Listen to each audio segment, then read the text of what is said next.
Attorney, ano ba yan? Nakalaya na si Chato. Hindi naman pwedeng ganun-ganun lang, di ba? Tsaka, attorney, meron naman tayong makukuha pera dyan, di ba? One step at a time. Mapapakulong ko rin si Langgay at matatalo ko sina Bonnie at Lilet.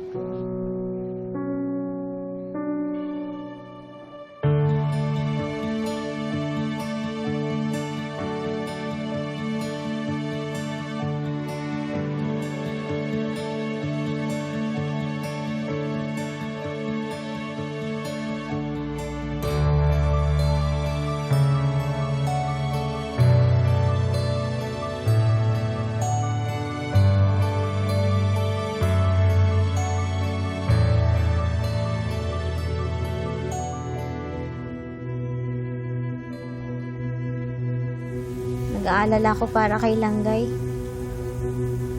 Paano kapag na-detain siya? Paano niya paaalagaan yung baby niya sa loob? Hindi niya nga kayang alagaan yung sarili niya.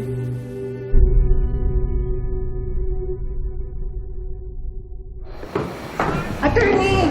Attorney, ano na? Kailan ba makukulong yung hinayupak na babae na yon? Just be patient, okay? Attorney, ano ba? Attorney!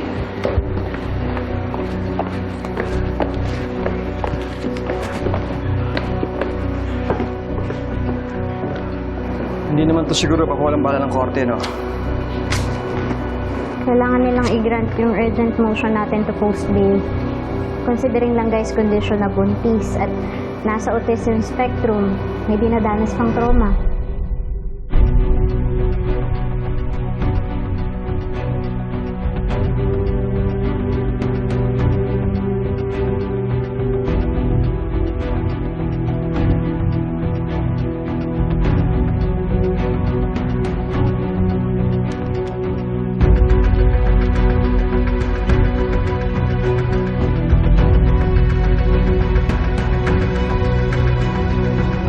We now have the warrant of arrest. Ano bang hinihintay natin? Let's go!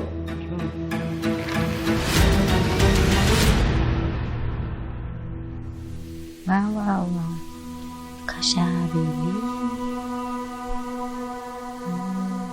Langgay, tingnan mo. Maganda ba?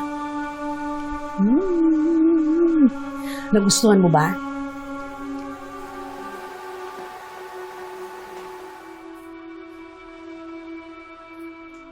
Bakit lungkot, Nay?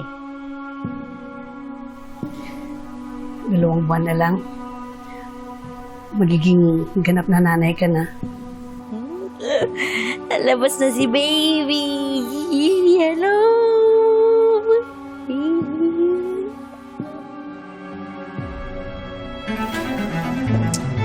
Lovely Biloso.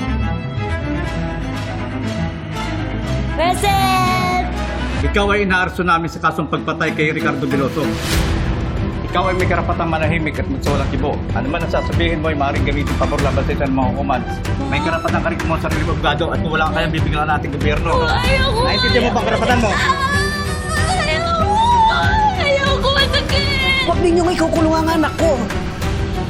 Well, it's too late. Sa inyo na mismo nang galing si Langgay yung pumatay sa biktima. Kaya't makukulong siya sa ayaw niya at sa gusto. Tama na!